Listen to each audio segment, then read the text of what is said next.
Olá pessoal, me chamo Cleiton, sou aluno da Universidade Estadual do Maranhão, do Polo de Coelho Neto, do curso de Física Licenciatura. Hoje irei ministrar uma microaula de introdução à física quântica, com o assunto efeito fotoelétrico. Para melhor entendermos o efeito fotoelétrico, temos que recordar como funciona o átomo. Irei pegar como base o modelo de Rutherford-Bohr. Ele é semelhante ao sistema solar, onde temos o seu núcleo, que é como se fosse o Sol, e ele é composto pelas partículas prótons e nêutrons. E temos a eletrosfera, que é como se fossem os planetas, que é composta pelos elétrons. Essas partículas, elas podem ser positivas, no caso temos os prótons, e elas podem ser negativas, onde temos os elétrons. A partícula que tem carga nula, ela é chamada de nêutron, ocupando, junto com o próton, o centro. Sabemos que os elétrons têm carga negativa, e eles podem se movimentar de um corpo para o outro. E essa informação é muito importante para entendermos como funciona o efeito fotoelétrico. Enquanto os prótons e os nêutrons ficam presos no núcleo do átomo. Aqui eu tenho um experimento feito por Henrik Hertz em 1887. Eu tenho esse esquema que ele é composto por uma placa emissora, uma placa coletora, uma bateria, um amperímetro e uma fonte de luz.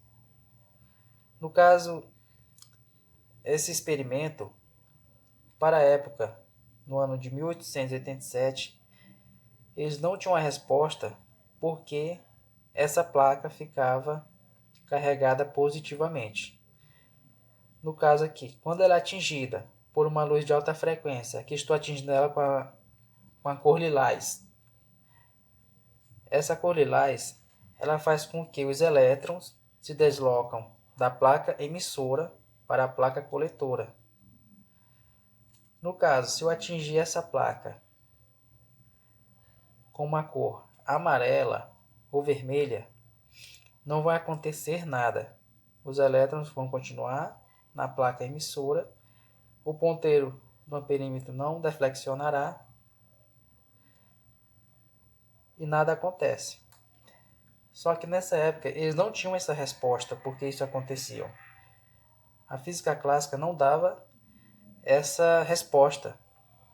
Esse é o fenômeno chamado fotoelétrico, que só foi explicado bem mais para frente, em 1905, pelo cientista Albert Einstein. Sua resposta foi tão satisfatória que ele rendeu um prêmio Nobel. Ele propôs uma explicação assumindo a hipótese da quantização. Sugeriu que a luz é formada por pequenos pacotes de energia, chamados de fótons. Como podemos ver na figura, esses pontos em lilás, essas pintinhas. Para poder desprender da placa metálica os elétrons, ele precisa de certa quantidade de energia fornecida pelos fótons. Para obter esses fótons, é necessário que haja uma frequência de luz incidente proporcional a essa frequência, ou seja, a cor. Quando incide sobre essa placa, a luz transmite a energia necessária para liberar os elétrons, o que poderemos ver mais à frente em uma simulação computacional. E não como previa a física clássica. Para a física clássica, o desprendimento dos elétrons dependia somente da intensidade da luz, ou seja, se essa luz ficasse um determinado tempo sobre essa placa, ela conseguiria deixar ela positivamente, ou seja, essa placa ia perder os elétrons só dependendo apenas da intensidade da luz. Olá pessoal, dando continuidade em nossa microaula, iremos ver agora na prática como funciona o efeito fotoelétrico utilizando esse experimento do simulador FET Colorado. Aqui iremos mexer um pouco na intensidade da luz. Ele está na cor lilás. Podemos ver que há um deslocamento muito grande de fótons. Como já vimos na teoria, os fótons são pequenos pacotes de energia. Diminuindo a intensidade, podemos ver que diminui a incidência, a intensidade de fótons. E assim também diminui o deslocamento de elétrons. O que está deslocando dessa placa para essa outra são os elétrons, deixando essa placa positiva. Vamos diminuir mais ainda para ver o que acontece.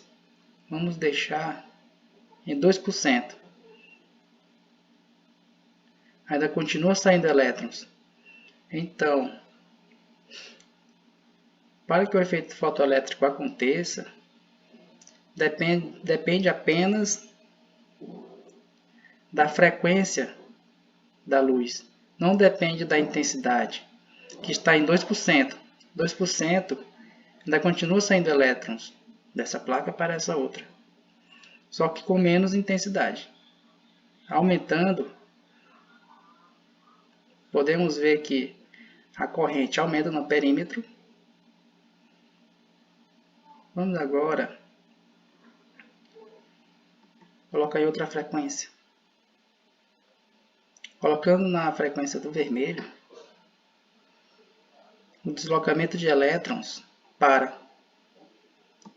No amarelo, a mesma coisa.